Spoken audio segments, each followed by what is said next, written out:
आपकी अदालत मध्ये item girl Rakhi Sawant यांच्यावर आरोप आहे की पब्लिसिटीसाठी या स्टंट्सचा आधार घेतात.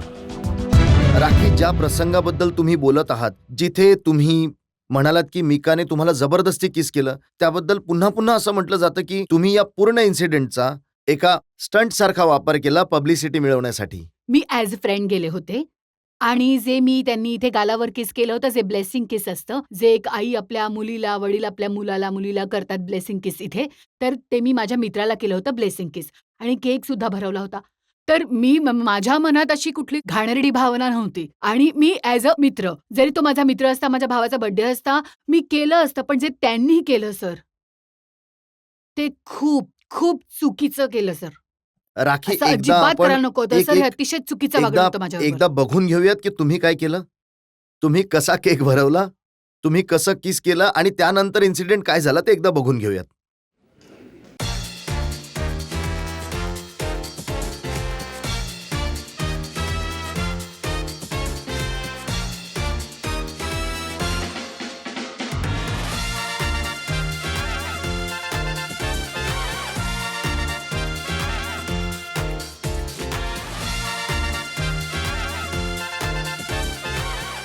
राखी, ज्या प्रकारे तुम्ही मिकाच्या तोंडावर केक लावलाय, हे कोणीतरी इंटिमेट मित्र असतात, खूप जवळचे मित्र असतात, तेच लोक असं काम करू शकतात. असं नाहीये की मी पहिल्यांदा जाऊन भेटते. पहिल्यांदा जाऊन भेटत असते तर मी कधीच असा केक वगैरे नसता भरवला. खूप वेळा आम्ही भेटलोत. एकतर बर्थडे आम्ही लोक सेलिब्रेट करत होतो बर्थडे आणि तो पण मी तर केक खाऊ घालणार होते. त्याने हात पकडला. मग मला आला राग. मी केक लावला, "घे तुझा बर्थडे." तर मला नव्हतं माहीत की तो खूप इतका चुकीचं त्याने जे माझ्याबरोबर केलंय ना, मला खूप वाईट वाटतं सर बिकॉज मला आपलं काम मी किती पण कुठलेही शॉर्ट ड्रेस घालते किंवा मी एक आयटम गर्ल आहे किंवा मी अंगप्रदर्शन करते, याचा अर्थ असा नाही की कुणी पण माणूस माझा फायदा घेऊ शकतो, अशी चुकीची गोष्ट करू शकतो आणि आज जो मी आवाज उठवलाय अगदी योग्य केलंय.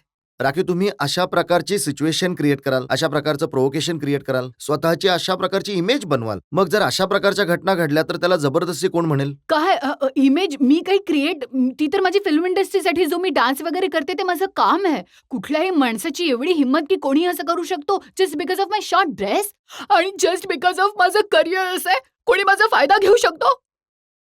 कोणी नाही. कुणाची हिंमत नाही. कुणामध्ये एवढे गट्स नाहीत कुठल्याच माणसात, की जर एखादी मुलगी साडीमध्ये असो, सलवार कुर्त्यामध्ये असो, शॉर्ट ड्रेसमध्ये असो, कुणालाच ही परवानगी नाही की कोणी तिचा फायदा घेईल. राखी, त्या पार्टीमध्ये बरेचसे लोक होते, नावाजलेले सिंगर होते, सुनिधी चौहान होत्या तिथे. त्यांचं वक्तव्य मी पाहिलं. सुनिधी चौहान म्हणाल्या की राखीने आधी किस केलं आणि राखीने अशा प्रकारची सिच्युएशन क्रिएट केली, मिकाला इन्व्हाइट केलं हे करण्यासाठी. सुनिधी चौहान एकदम चुकीच्या आहेत. कदाचित मला वाटतं की मिका कदाचित त्यांना कुठल्यातरी व्हिडिओमध्ये काहीतरी प्लॅनिंग असेल, त्या व्हिडिओचं देणार असतील म्हणून चुकीचं स्टेटमेंट दिलंय. कारण दुसऱ्या दिवशी त्यांनी वक्तव्य दिलं. शेफाली जरीवालाने दिलं, हरमीतने दिलं, त्यांच्या हसबंडने, सुनिधी चौहानने स्टेटमेंट दिलं. त्याच्या दुसऱ्या दिवशी सगळ्या वृत्तपत्रांमध्ये सत्य समोर आलं. वस्तुस्थिती आली की मला हा किस करतोय जबरदस्ती आणि हे तिघे उभे आहेत तसे हसतायत. माझी खिल्ली उडवली जाते. एका मुलीला जबरदस्ती किस केलं जातंय.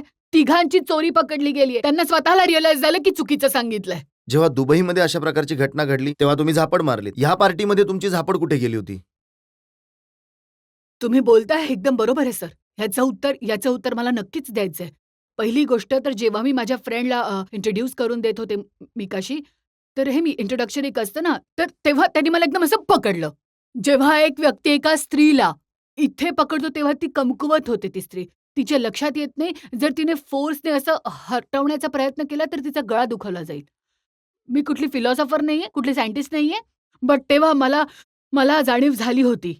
माझी एकदा त्यांनी असं केलं, मी घाबरले आणि मला काही कळायच्या आतच दुसऱ्यांदा त्यांनी मला कॅच केलं लगेच तसं आणि मीडिया समोर आहे, माझे फ्रेंड्स, माझा भाऊ सगळे होते. मी काय करू? मी घाबरले कारण मी स्वप्नात सुद्धा विचार करू शकत नव्हते की हा माणूस माझ्याबरोबर असं करेल.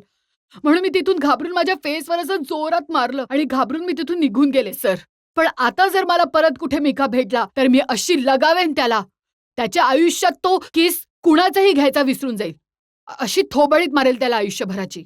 एका मुलीची अब्रू ही तिच्या स्वतःच्या हातात असते. जग तिला कुठल्या नजरेने बघतं हे तिच्यावर अवलंबून असतं. तर तुम्ही त्या पार्टीमध्ये जसे कपडे घातले, जसं तुम्ही मोठ्याने मिरवत पुढे पुढे होता, तर मग तुम्हाला वाटत नाही का की तुम्ही स्वतः मिकाला प्रोवोक केलं हे सगळं करण्यासाठी? यामध्ये तुमचाही हात होता जे त्या दिवशी झालं.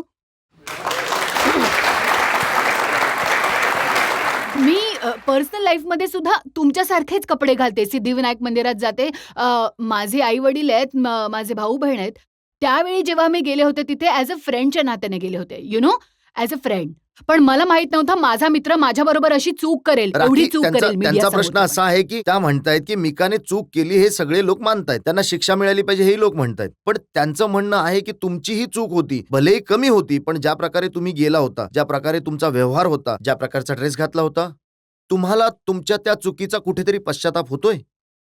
नाही मॅम, मला कसलाही पश्चाताप नाहीये. ज्या प्रकारचे कपडे मी घातले होते किंवा मी केक भरवला होता तुमचे सगळ्यात वेगळे कपडे होते आणि तुम्हीच सगळ्यात जास्त मिकासोबत तिथे होता. एक नाही, कमीत कमी 6-7 मुली होत्या ज्यांनी फक्त बिकनी टॉप घातला होता आणि अशी लोअर खाली जीन्स घातली होती. त्यांची तर टेप अजिबात दाखवली गेली नाही. बिकॉज हे माझ्याबरोबर झालं म्हणून दाखवलं गेलं. तिथे खूप साऱ्या मुली होत्या, असं मला लोकांची दुसऱ्या मुलींशी घेणं देणं नाहीये. माझ्याबरोबर माझी बॅग ओपन होती. जस्ट बिकॉज तसे कॉस्ट्युम मार्केटमध्ये मिळतात आणि मी माझ्या घरी बनवला नव्हता. आणि ते कॉस्ट्युम्स आहेत ना, कुठल्या तरी डिझायनरनी माझ्या मी व्हिडिओमध्ये घातला राखी, होता. मार्केटमध्ये तर खूप प्रकारच्या गोष्टी मिळतात, पण तो घातलाय तुम्ही. सर, मी तुमचा खूप आदर करते. मी तुमची खूप मोठी फॅन आहे सर. सर प्लीज, तुम्ही माझी साथ नाही देणार तर कोण देणार? प्लीज.